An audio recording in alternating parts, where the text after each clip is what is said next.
परमेश्वर का धन्यवाद जिसने हमें फिर से ये सुनहरा अवसर दिया कि हम उसके वचन के समीप आएं, क्योंकि उसका वचन जीवित और प्रबल है और मनुष्य के विचारों को छानबीन कर मनुष्य को पवित्र बनाता है। आइए हम उसके वचन को अध्ययन करने से पहले हम प्रार्थना में जाएं। धन्यवाद हमारे जीवित महान परमेश्वर, हमें आपने फिर से एक मौका दिया कि हम आपके पवित्र और जीवन को बदलने वाले वचन के पास आए हैं। आप हमसे बात करें, हमारे जीवन में हमारी नहीं पर आपकी मर्जी पूरी हो। इस वचन से और हमारे जीवन से सदा आपकी महिमा होती रहे। हम ये प्रार्थना प्रभु यीशु मसीह के नाम से मांगते हैं, आप स्वीकार करें पिता, आमीन। प्रभु का वचन पवित्र शास्त्र बाइबल, जिसके विषय में लिखा है हर एक पवित्र शास्त्र, संपूर्ण पवित्र शास्त्र, बाइबल में लिखित प्रत्येक वचन, उत्पत्ति से लेकर प्रकाशित वाक्य परमेश्वर की आत्मा से रचा गया है, परमेश्वर के प्रेरणा से रचा गया है। समझाने, सुधारने, शिक्षा देने और धार्मिकता की शिक्षा देने में लाभदायक है और इस वचन से मनुष्य सिद्ध बने, इस कारण परमेश्वर ने ये वचन हमारे हाथों में दिए हैं। व्यवस्था विवरण 32 अध्याय का पहला और दूसरा वचन और तीसरे वचन में इस प्रकार लिखा है, हे आकाश कान लगा कि मैं बोलूं, और हे पृथ्वी मेरे मुंह की बातें सुन। मेरा उपदेश मेह के समान बरसेगा और मेरी बातें ओस के समान टपकेंगी, जैसे कि हरी घास पर झींसी और पौधों पर झाड़ियां। मैं तो यहोवा नाम का प्रचार करूंगा, तुम अपने परमेश्वर की महिमा को मानो। परमेश्वर का वचन मेह के समान, ओस के समान हम पर बरसता है ताकि हम तरोताजा हो जाएं, ताकि हमारी जो पुरानी जो मनुष्यत्व है, हमारा जो पुराना स्वभाव है, जो पापी स्वभाव है, वह धुल जाए और हम तरोताजा हो जाएं। हम जीवन में परिवर्तन लेकर आ पाएं, हमारे जीवन से परमेश्वर के नाम की महिमा हो सके। प्रभु का वचन वास्तव में हमारे जीवन को बदलने की सामर्थ्य रखता है। हमारे जीवन में अद्भुत एक बदलाव, एक क्रांति आ जाती है। आइए हम उसके वचन पर अध्ययन करें, उसके वचन पर हम मनन करें। भजन संहिता 1 अध्याय उसके शुरू की आयतों में इस प्रकार लिखा है, क्या ही धन्य है वह पुरुष। उस पुरुष के विषय में लिखा है, क्या ही धन्य है, ब्लेसेड आर दोज हु। धन्य है जो पुरुष, वो ब्लेसेड है, वो आशीष पाया हुआ है, वो एक सफल पुरुष है, वो एक शांति पाया हुआ, आशीषित पाया हुआ और परमेश्वर की बरकतें पाया हुआ, परमेश्वर से वरदान पाया हुआ। एक धन्य है वो पुरुष या वो स्त्री, वो व्यक्ति जो दुष्टों की युक्ति पर नहीं चलता, जो दुष्टों की योजनाओं पर, जो दुष्ट अलग अलग षड्यंत्र बनाते हैं, अलग अलग बुरी बुरी योजनाएं बनाते हैं, दूसरों की हानि के लिए, अपने जीवन को नुकसान में ले जाने के लिए व्यर्थ कल्पनाएं गढ़ते हैं, व्यर्थ बातें अपने मुंह से बकते हैं, व्यर्थ शब्द में बातचीत करते हैं और व्यर्थ योजनाएं बनाते हैं। उनके विषय में लिखा है, क्या ही धन्य है वह पुरुष जो दुष्टों की युक्ति पर, दुष्टों की चाल पर नहीं चलता और ना पापियों के मार्ग में खड़ा होता है। वह पुरुष धन्य है जो पापियों के मार्ग में खड़ा नहीं होता। और आगे लिखा है, और ना ठट्टा करने वालों की मंडली में बैठता है। कुछ लोगों को ज्यादा हंसी मजाक, चुटकुले, एक दूसरे को छेड़छाड़ करना, एक दूसरे का मजाक बनाना, एक दूसरे को खिल्ली उड़ाना, उनको ठट्टों में उड़ाना, हर बात के पीछे हंसी मजाक, हर बात के पीछे अपना समय बर्बाद करना। प्रभु का वचन कहता है, क्या ही धन्य है वह पुरुष जो ठट्टा करने वालों की मंडली में नहीं बैठता है। तो वह धन्य पुरुष कहां पर बैठता है, कहां अपना मन लगाता है, कहां अपना ठिकाना पाता है। प्रभु का वचन आगे हमसे कहता है दूसरा वचन में, परंतु वह तो यहोवा की व्यवस्था से प्रसन्न रहता है और उसकी व्यवस्था पर रात दिन ध्यान करता रहता है। वह पुरुष यहोवा की व्यवस्था से, परमेश्वर के पवित्र वचन से, पवित्र शास्त्र में, बाइबल में, परमेश्वर के जीवित कलाम जो पवित्र वचन है, संपूर्ण पवित्र शास्त्र, संपूर्ण बाइबल परमेश्वर की आत्मा से रचा गया है।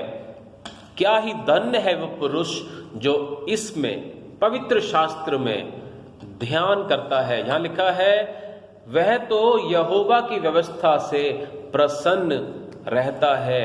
इंग्लिश में शब्द है डिलाइट्स, मतलब वो उसमें मगन रहता है, उसमें खुश रहता है, वह उसमें प्रसन्न रहता है। एक और वचन मैं आपके बीच में पढ़ना चाहूंगा। भजन संहिता 119 अध्याय, भजन संहिता 119 और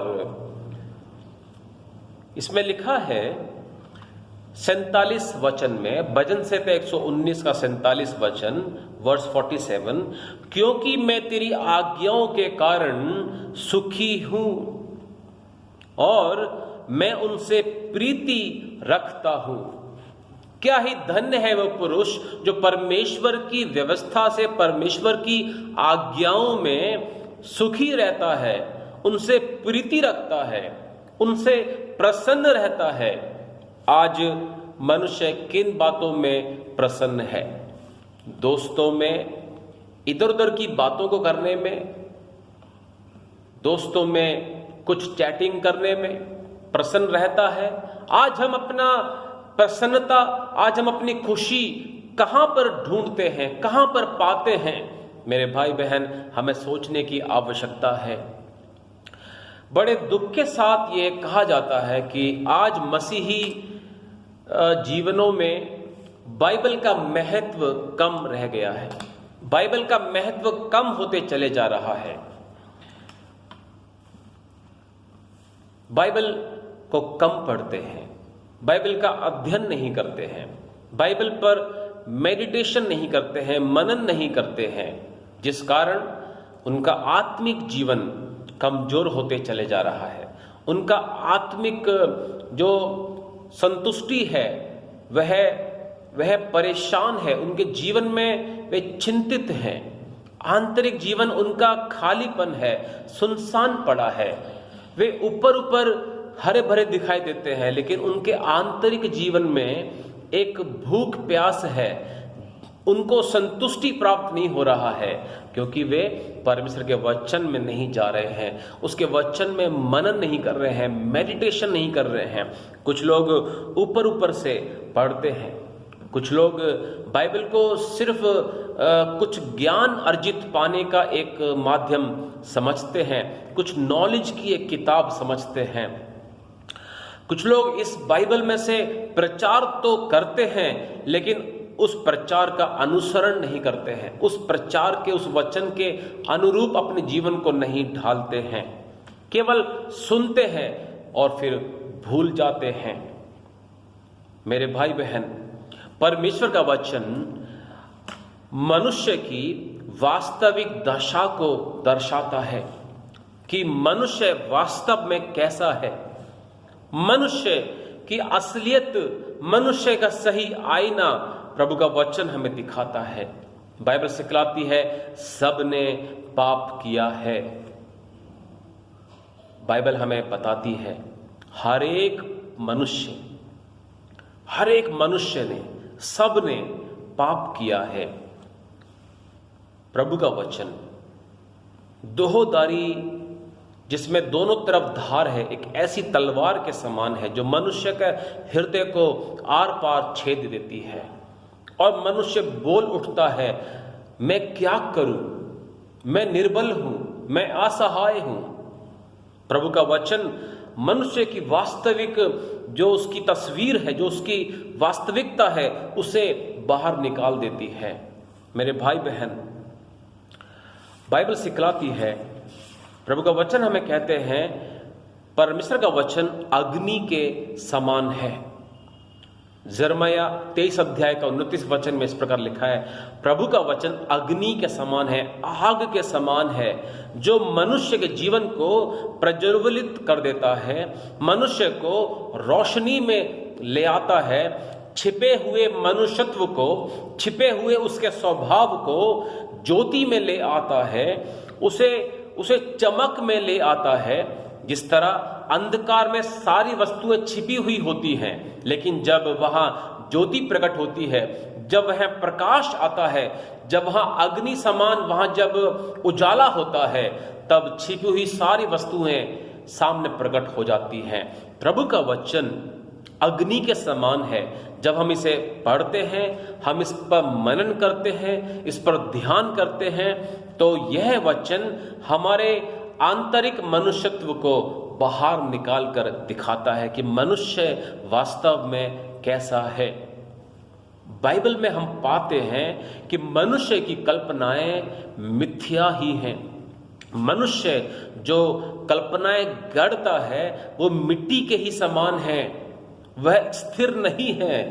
बाइबल हमें सिखाती है कि मनुष्य पशु समान है। वह अपनी जमीन जायदाद संपत्ति इकट्ठा तो करता है, लेकिन वो खुद के लिए नहीं, वो दूसरों के लिए छोड़ जाता है और मर मिटता है। जीव जंतु भी इसी प्रकार करते हैं। सिर्फ जीवन में खाना पीना, रहना और 70-80 साल का जिंदगी काटना। मेरे भाई बहन, बाइबल सिखाती है मनुष्य पशु समान है, पशु समान सरीखा है।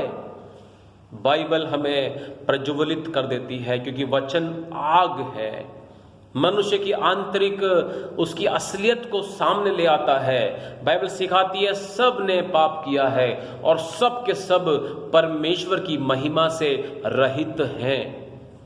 बाइबल हमें सिखाती है कि हम मनुष्य को परमेश्वर की आवश्यकता है, एक ऐसे मददगार की, एक ऐसे सहायक की जो हमें पवित्र बनाए, जो हमारे आंतरिक मनुष्यत्व को शुद्ध करे, जो हमें आंतरिक और बाहरी तौर पर हमें पवित्र बनाए।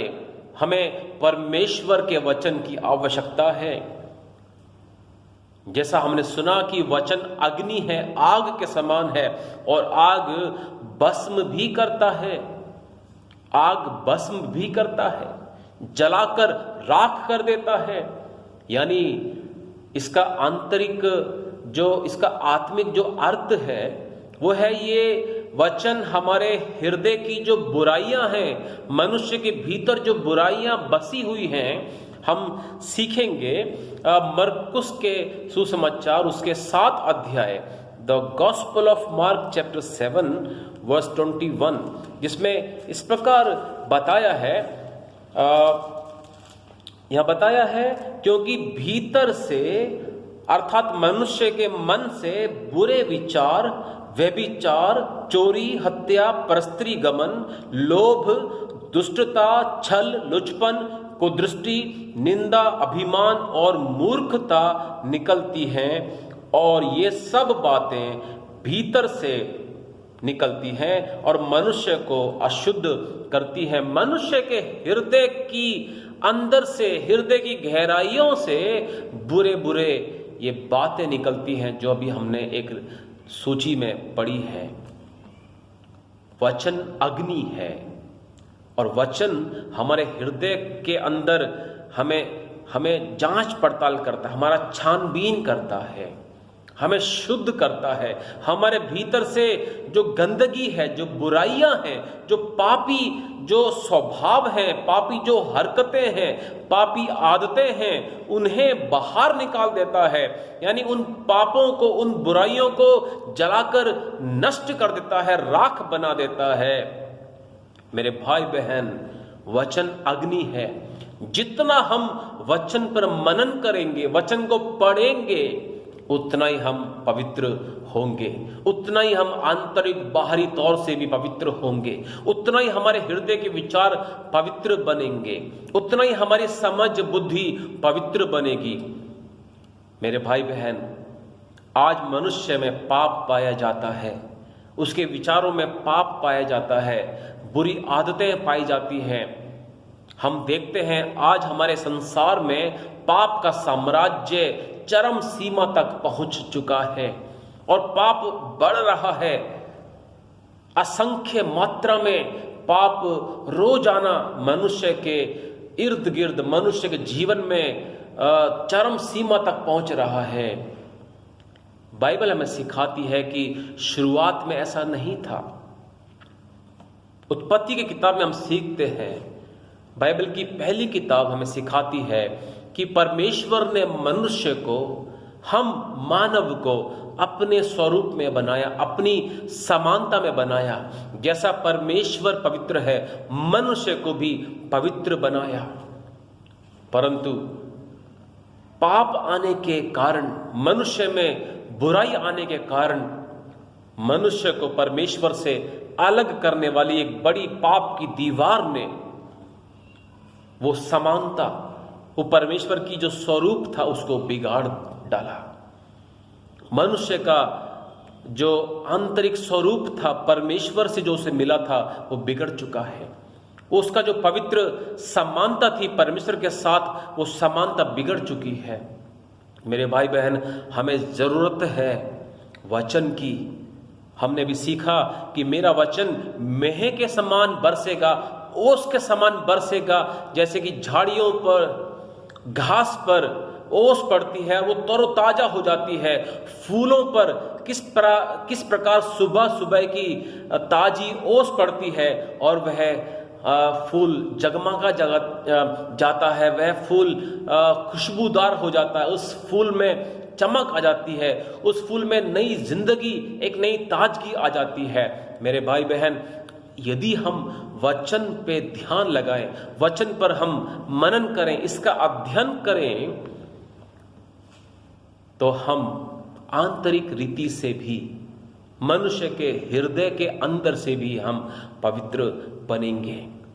मेरे भाई बहन, वचन हमें शुद्ध भी करता है। जिस तरह सुनार सोने के उस पत्थर को आग से उसको बार बार उस पर आग बरसाता है, उस पर अग्नि बरसाता है और वह सोना और चमकता है और चमकता है। मेरे भाई बहन, जितना हम वचन को अध्ययन करेंगे, जितना हम वचन में मनन करेंगे, हम उतना ही शुद्ध होंगे। मेरे भाई बहन, हम परमेश्वर के समान पवित्र बनेंगे हम जितना वचन को पढ़ेंगे। वचन प्रकाशित भी करता है, वचन हमारे जीवन को सबके सामने प्रकट भी करता है। यानी हम छिपकर नहीं रह सकते। प्रभु यीशु ने कहा, तुम जगत की ज्योति हो, और ज्योति पहाड़ पर बसती है, वह दूसरों के लिए आने जाने का एक साधन बनती है, दूसरों को प्रकाश देती है। तुम जगत की ज्योति हो, और ज्योति को कोई पैमाने के नीचे, दीपक को, दिया को कोई पैमाने के नीचे नहीं रखता, बल्कि दीवट पर, ऊंचाई पर रखता है। तुम ऊंचे पर रहने वाले हो, मैंने तुम्हें ऐसा बनाया है। मेरे भाई बहन, प्रभु कहना चाहता है कि तुम वचन पढ़ो। तुम्हारे पास मैंने अपने पवित्र वचन दिए हुए हैं। जितना तुम इसमें ध्यान लगाओगे, पढ़ोगे, रीडिंग करोगे इसका, और इन वचनों को सुनोगे, जितना इस पर मनन करोगे, इस पर ध्यान करोगे, मेरे भाई बहन, उतना ही हमारा जीवन दूसरों के लिए प्रकाश में होगा, दूसरों के लिए लाभदायक होगा। इस वचन को अधिक से अधिक पढ़ें मेरे भाई बहन। वचन अग्नि है और यह शक्ति प्रदान भी करता है। जिस तरह सूरज की रोशनी से पेड़ पौधों को नई जिंदगी मिल जाती है और मनुष्य को नई जिंदगी मिल जाती है, जरा कल्पना करें कि यदि सूरज ना उगे तो हमारा क्या हाल होगा। पेड़ पौधों का, पशु पक्षियों का, इस पूरी पृथ्वी का, सृष्टि का भला क्या हाल होगा। क्या पेड़ पौधे पनप पाएंगे? क्या हरी हरी घास पनप पाएगी? क्या मनुष्य स्वस्थ रह पाएगा? क्योंकि सूरज की गर्मी से मनुष्य को विटामिन डी प्राप्त होता है और उसकी हड्डियां मजबूत होती हैं। आज जब हमारे चारों तरफ कोरोना महामारी के एक दौर चल रहा है और इस बीमारी से बहुत लोग ग्रसित हैं, बहुत लोग ये पीड़ित हैं, तो डॉक्टर सलाह दे रहे हैं कि हर सुबह जो सूरज की रोशनी है उसमें आप 1 घंटा बैठो। उससे आपकी आंतरिक जो ऑर्गन्स हैं, आपके जो इंटरनल ऑर्गन्स हैं और आपकी जो हड्डियां हैं वो मजबूत बनेंगी। मेरे भाई बहन, ठीक उसी प्रकार वचन अग्नि है। वचन सूरज के समान तेज एक ज्वाला है। जितना ये वचन हम पर पड़ेगा, जितना ये अग्नि, इसकी रोशनी हम पर पड़ेगी, इसका प्रकाश हम पर पड़ेगा, उतना ही हम चंगे होंगे, उतना ही हम चंगे हो जाएंगे, हमारी चंगाई हो जाएगी। बहुत लोग इसे नहीं पढ़ते, इस पे ध्यान नहीं लगाते।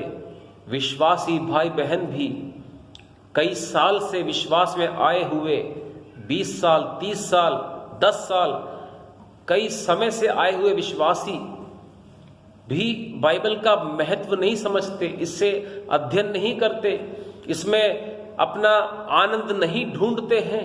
हमने सीखा भजनकार के द्वारा कि वह कहता है कि मैं अपना आनंद इसमें ढूंढता हूं, मैं आपके वचन से प्रसन्न हूं परमेश्वर, मैं सुखी हूं तेरे वचन से। मेरे भाई बहन, वचन जिस तरह हमें शक्ति प्रदान करता है, हमें आवश्यकता है कि हम वचन को पढ़ें, वचन का अध्ययन करें। वचन जोड़ता है। जिस तरह हम वेल्डिंग करने वाले को देखते हैं, वो आग जब किसी लोहे के टुकड़े पर जब डालता है तो वो लोहा और लोहा आपस में जुड़ जाता है। वचन जोड़ने का काम करता है क्योंकि वचन अग्नि समान है। मेरे भाई बहन, परमेश्वर से आज मनुष्य दूर है अपने पापों के कारण, अपने गुनाहों के कारण। और जब तक ये मनुष्य परमेश्वर की आज्ञा पर ध्यान न लगाए, प्रभु यीशु ने कहा, सब थके हुए और बोझ से दबे हुए लोगों, मेरे पास आओ, मैं तुम्हें विश्राम दूंगा, मैं तुम्हें शांति दूंगा। सब थके हुए, पाप से लदे हुए तुम मेरे पास आओ, मैं तुम्हें क्षमा करूंगा, तुम्हारे जीवन को मैं ज्यों का त्यों कर दूंगा। तुम्हारा जीवन जो बिगड़ चुका है पाप की वजह से, परमेश्वर के स्वभाव और समानता स्वरूप तुम्हारे जीवन से जो चली गई है, तुम मेरे पास आओ, मुझ पर विश्वास करो, तो तुम्हारे जीवन में ज्यों का त्यों कर दूंगा। तुम सुखी पुरुष हो जाओगे, तुम सुखी मनुष्य कहलाओगे। मेरे भाई बहन, वचन परमेश्वर से जोड़ने का काम करता है। वचन, इसलिए वचन को हमें मेमोराइज करना चाहिए। एक और मैं आपके बीच में वचन बताना चाहता हूं। यूहन्ना के सुसमाचार 15 अध्याय, यूहन्ना उसके 15 अध्याय और उसके 7 वचन में, जिसमें इस प्रकार लिखा है, यदि तुम मुझ में बने रहो और मेरा वचन तुम में बना रहे। हम फिर से सुने इस वचन को, यदि तुम मुझ में बने रहो और मेरा वचन तुम में बना रहे। यदि ये वचन, यदि ये पवित्र शास्त्र, परमेश्वर का जीवित वचन यदि हम में रहे, तो यहां लिखा है, तो जो चाहो मांगो वह तुम्हारे लिए हो जाएगा। यानी हमारी प्रार्थनाएं भी इफेक्टिव हो जाएंगी, हमारी प्रार्थनाएं प्रभावशाली हो जाएंगी। हम जो परमेश्वर से मांगेंगे प्रभु वो पूरा करेगा। आज हमारी प्रार्थनाएं भी कमजोर हैं, आज हमारी प्रार्थनाएं मरी हुई सी कहलाती हैं। प्रार्थना में शब्द बोले जा रहे हैं लेकिन हमारा हृदय दूर है परमेश्वर से, हमारा मन दूर है परमेश्वर से। प्रभु कहता है मेरे वचन को अपने हृदय में रख लो। मेरे भाई बहन, प्रभु का दास दाऊद इस प्रकार कहता है भजन संहिता 119 और उसका 11 वचन में, भजन संहिता 119 और उसका 11 वचन इस प्रकार कहता है,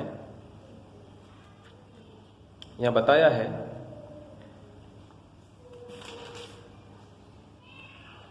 मैंने तेरे वचन को अपने हृदय में रख छोड़ा है। मैंने तेरे वचन को, परमेश्वर मैंने तेरे वचन को अपने हृदय में रखा है। आज बाइबल कहां रखी है? आज लोगों के घरों में बाइबल अलमारी में रखी रहती है और अधिकतर रविवार के दिन, चर्च में जाने वाले दिन उसे हम निकालते हैं और वो भी परिवार के किसी और सदस्य को हम सौंप देते हैं, जरा लेके चलो। आज बाइबल कहाँ रहती है? एक शेल्फ में हम रख देते हैं और हफ्ता हफ्ते उसी में पड़ी रहती है। मेरे भाई बहन, आज वचन को मनुष्य जीवन में महत्व नहीं है।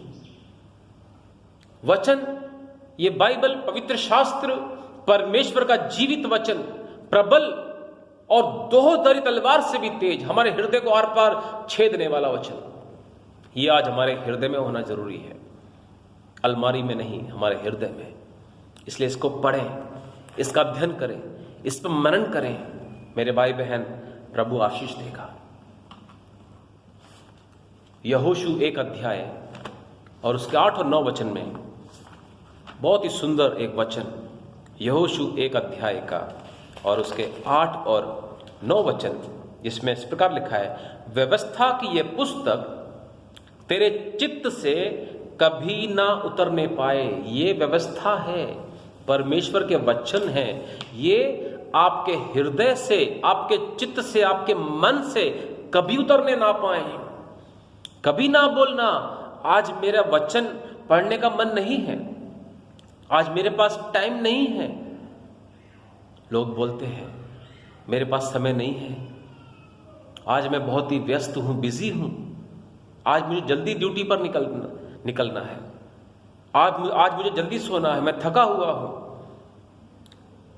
लोग बड़ी आसानी से कह देते हैं मैं बाइबल आज नहीं पढ़ना चाहता, मेरे पास समय नहीं है, कल पढ़ूंगा, और वो कल कभी नहीं आता। मेरे भाई बहन, यहां लिखा है व्यवस्था की ये पुस्तक बाइबल कभी तेरे चित्त से अलग ना होने पाए, इसी में रात दिन ध्यान दिए रहना, इसलिए कि जो कुछ उसमें लिखा है, जो कुछ वचन में लिखा है, उत्पत्ति से प्रकाशित वाक्य जो कुछ इसमें लिखा है, उसके अनुसार करने की तू चौकसी करे, क्योंकि ऐसा ही करने से, हम ध्यान दें, यहां लिखा है क्योंकि ऐसा ही करने से, जो तरीका आपने अपनाया वो नहीं, बल्कि व्यवस्था पर रात दिन ध्यान करने और उसके अनुसार करने से, ऐसा ही करने से तेरे सब काम सफल होंगे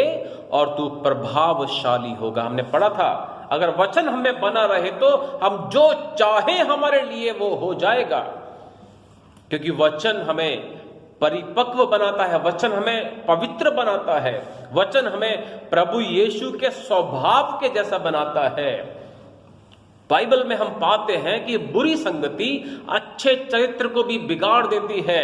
आप कहां उठते बैठते हैं भाई बहन? हमने अभी शुरू के समय पर पढ़ा था, क्या धन्य है वो पुरुष जो दुष्टों की युक्ति पर नहीं चलता। आज मनुष्य दुष्टों की राहों पर चल पड़ा है। पापियों के मार्ग में खड़ा होते हैं और ठट्टा करने वालों की मंडली में बैठते हैं। लेकिन प्रभु का वचन हमसे कहता है, अगर तू मेरे वचन पर ध्यान करे तो तू प्रभावशाली होगा, तू प्रभावशाली होगा। वचन कितना जरूरी है मेरे भाई बहन, इसलिए इस वचन को मेमोराइज करें, इसे याद रखें। जब हम सोचें, साल में 365 दिन होते हैं और हमें 365 वचन याद है क्या? जरा सोचें। एक दिन में एक वचन याद करना तो 365 वचन याद हो जाएंगे। हम जरा सोचें, हमें कुल कितने वचन याद हैं अभी इस समय? उत्पत्ति से लेकर प्रकाशित वाक्य में, इस बीच में जितने भी वचन, इस बाइबल में जितने वचन हैं, इनमें से हमें कुल कितने वचन अभी तक याद हैं, मेमोराइज हैं, हमें याद है, हम बिना पढ़े बोल सकते हैं? कितने वचन हमें याद हैं? बड़े दुख के साथ कहा जाता है, लोगों को ये तो याद रहता है कि इस फ्राइडे कौन सी फिल्म रिलीज होने वाली है। लोगों को ये तो याद रहता है कि कौन सा लेटेस्ट नया गाना आया है। ये तो याद रहता है कि मैं अपने मित्र को क्या गिफ्ट देने वाला हूं। हम बहुत सी बातें याद रखते हैं, बहुत सी बातें, फिर भी मनुष्य परेशान है। और इसी कारण परेशान है कि वह संसार की बातों पर बहुत ज्यादा ध्यान देता है, उसे अपने दिमाग में भर कर रखता है। उसकी यादाश्त में संसार की ही बातें भरी पड़ी है। उसके मेमोरी में, उसकी इस दिमाग रूपी जो हार्ड डिस्क है, इसमें संसार की ही बातें, चिंता करने वाली बातें, परेशान करने वाली बातें, मुसीबतों की बातें, मनुष्य के इस दिमाग में संसार की बातें भरी पड़ी है। इसलिए मनुष्य दुखी है, परेशान है, अकेला है, खाली खाली रहता है। मेरे भाई बहन, अगर हम अपने दिमाग को, अपने हृदय को वचन से भर लें, प्रभु का दास कहता है भजन संहिता 119 का और उसका 11 वचन में कि तेरे वचन को मैंने अपने हृदय में रख लिया है ताकि तेरे विरुद्ध में पाप ना करूं। हाँ, जितना हम वचन को मेमोराइज करेंगे उतना हम पाप से दूर होंगे। वचन को मेमोराइज कीजिए। साल में 365 दिन होते हैं। अगर आप रोज एक वचन को भी याद करते हैं, आप एक साल में 365 वचन याद कर सकेंगे। कई मसीहों को चर्च में आते हुए 20 साल हो गया, उनसे पूछेंगे कितने वचन याद हैं, वो 10 वचन भी टोटल कुल मिलाकर सुना नहीं पाएंगे। उनको वचन याद नहीं है। मेरे भाई बहन, जितना वचन को हम याद रखेंगे, मेमोराइज करेंगे, मेमोराइज करने के लिए वचन को बार बार दोहराइए। जैसा अभी हमने पढ़ा, तेरे वचन को मैंने अपने हृदय में रख लिया है ताकि तेरे विरुद्ध में पाप ना करूं। यूहन्ना 3:16, परमेश्वर ने जगत से ऐसा प्रेम किया कि उसने अपना इकलौता पुत्र दे दिया ताकि जो कोई उस पर विश्वास करे वह नाश ना हो परंतु अनंत जीवन पाए।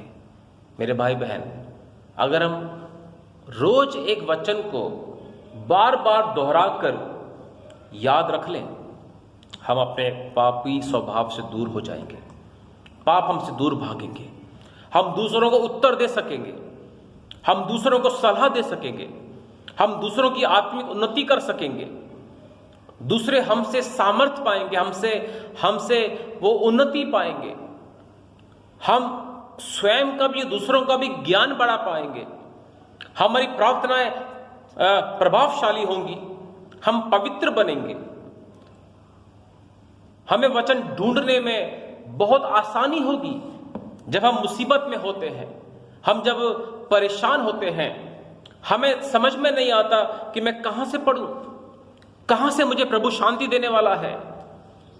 लेकिन अगर हम वचनों को याद रखें, मेमोराइज करें, मेरे भाई बहन, आपका जीवन आसान हो जाएगा। आप बड़ी आसानी से शैतान की युक्तियों का सामना कर पाएंगे।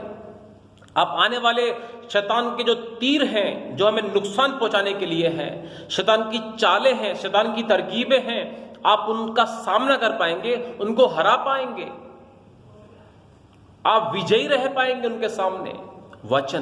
वचन पर ध्यान करना, वचन पर मनन करना, वचन में अपना सुख ढूंढना, वचन में खुश रहना, वचन से प्रसन्न रहना। मेरे भाई बहन, वचन को सुने, वचन को स्टडी करें, शांत रहकर वचन को स्टडी करें। लोग बाइबल क्यों नहीं पढ़ते हैं? वचन क्यों नहीं पढ़ते हैं लोग? कुछ कारण है। पहला कारण, या तो शरीर, हमारा बॉडी, हमारा फिजिकल, हमारा शरीर बहुत थका हुआ होगा काम पर से आने के कारण या काफी मेहनत करने के कारण शरीर थका हुआ रहता है, और थकावट के कारण सुस्ती रहती है, आलसपन रहता है। इस कारण भी वचन उठाकर पढ़ने के लिए मन नहीं करता है। मेरे भाई बहन, आप प्रार्थना करें और आप भरसक प्रयत्न करें, कोशिश करें कि आप अपने शरीर को थका हुआ ना रखें उस वक्त जब आपको वचन पढ़ना है। अगर शरीर थका हुआ है तो आप उसमें ध्यान नहीं कर पाएंगे। मेरे भाई बहन, आप समय निकालें प्रभु के वचन पढ़ने के लिए। एक अच्छा समय है सुबह का समय, नौकरी पर जाने से पहले, ड्यूटी पर जाने से पहले बहुत अच्छा समय है। आपका शरीर रात को आराम किया है, आप बिल्कुल तरोताजा हैं, आपके अंदर कोई थकावट नहीं है। आप सुबह उठें और हाथ मुंह धोएं, फ्रेश हो जाएं और वचन लेकर बैठें। आप वचन में जो पढ़ेंगे, अध्ययन करेंगे, इस पर मनन करेंगे, आपको उससे फायदा होगा। मनुष्य अक्सर बीमार होने के कारण भी, शरीर में बीमारी होने के कारण भी लोग बाइबल नहीं पढ़ते, क्योंकि उनका शरीर जवाब दे जाता है।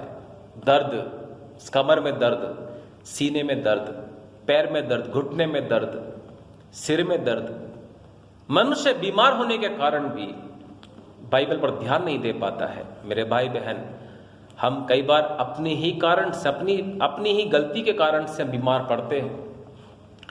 अगर हम समय पर व्यायाम करें, एक्सरसाइज करें, अगर हम अपने खाने पीने पर ध्यान दें, अगर हम डॉक्टर की सलाह के अनुसार ही भोजन हम अगर करें, हम अगर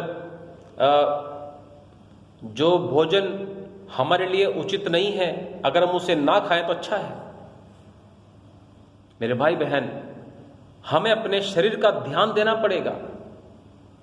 समय पर हमें उठना पड़ेगा, समय पर सोना पड़ेगा, हमें समय पर भोजन करना पड़ेगा, समय पर हमें व्यायाम करने पड़ेंगे। हमें अपने शरीर का ध्यान देना पड़ेगा, क्योंकि वचन कहता है कि ये देह हमारी नहीं है, ये परमेश्वर की है, और ये देह पवित्र आत्मा का मंदिर है। इसे जितना शुद्ध रखें, जितना इसे पवित्र रखें, उससे प्रभु को प्रसन्नता प्राप्त होती है। इसलिए बीमार व्यक्ति ये ध्यान दे कि वो प्रार्थना करे और बीमारी से दूर भागे।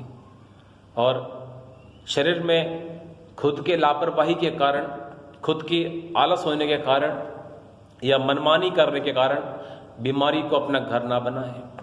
मेरे भाई बहन, ध्यान दें, और बाइबल पढ़ने के समय पर आप ध्यान दें, चारों तरफ शोरगुल ना हो। टीवी चलने के समय नहीं, टीवी बंद रखें, और घर में किसी प्रकार का कोई शोर शराबा, शोरगुल ना हो। अच्छा होगा आप एक एकांत समय चुनें और वहाँ बाइबल को पढ़ें। शोरगुल का स्थान ना हो, एकांत समय होना चाहिए, शांत समय होना चाहिए। और शांत समय है सुबह का और रात का, जब हम सोने जाते हैं, एक अच्छा समय है वो। मेरे भाई बहन, वचन पढ़ें, वचन पर हम ध्यान करें और जब वचन पढ़ते हैं दूसरे कामों की हमें चिंता ना हो। हम अपने विशेष जो जरूरी काम है या तो पहले निपटा लें या बाद में निपटाएं, लेकिन पहले वचन को हम पढ़ लें, क्योंकि वचन पढ़ने के समय पर हम कामों के विषय में ना सोचें कि मुझे ये करना है, मुझे वो करना है, वहां जाना है, मुझे वहां जाना था, मुझे ये भी करना था। हम कामों की चिंता में पड़े रहेंगे तो ये हमारे जीवन के लिए बाधा बनेंगी और वचन पर ध्यान नहीं कर पाएंगे, वचन पर मनन हम कर नहीं पाएंगे। और एक अच्छा तरीका है वचन पढ़ने के लिए, बाइबल पढ़ने के लिए आपको अपना स्थान बार बार बदलना ना पड़े कि आज इस कमरे में कल उस कमरे में, ऐसा नहीं, कभी छत पर, ऐसा नहीं। आप एक जगह बनाइए, एक नियुक्त स्थान तय कीजिए और आप अपने नियम अनुसार बाइबल को उस स्थान पर पढ़ें। मेरे भाई बहन, आज का संदेश वचन का महत्व हमारे जीवन में क्या है। वचन हमें पवित्र बनाता है, वचन हमें प्रभु के समान बनाता है। बाइबल हमारे जीवन की वास्तविकता हमें बताती है कि हम कौन हैं, कैसे हैं। जितना हम वचन को पढ़ेंगे उतना ही हम अपनी अंदर की बातों को समझ पाएंगे। हमारी जो वास्तविक आंतरिक जरूरत है प्रभु का वचन हमें बताएगा और हम उस वचन की पूर्ति करेंगे, क्योंकि वचन में लिखा है यह वचन एक भोजन के समान भी है। जिस तरह हमें भोजन की कमी घटी है, हमें महसूस हो जाता है कि हम भूखे प्यासे हैं, फिर हम भोजन ग्रहण करते हैं। तो जब हम वचन को पढ़ेंगे हमें पता चल जाएगा कि हमारे आंतरिक जीवन में क्या गलत हरकतें चल रही है और उसे हम बाहर निकालेंगे और प्रभु के वचन से अपने आप को भरेंगे। जैसा हमने प्रभु के दास के द्वारा सुना कि तेरे वचन को मैंने अपने हृदय में रख लिया है ताकि तेरे विरुद्ध में पाप न करूं। पवित्र शास्त्र बाइबल हम पढ़ें, इस पर हम अध्ययन करें, इस पर हम मनन करें, मेडिटेट करें। प्रभु का वचन आपको आशीषित करे। धन्यवाद। आमीन।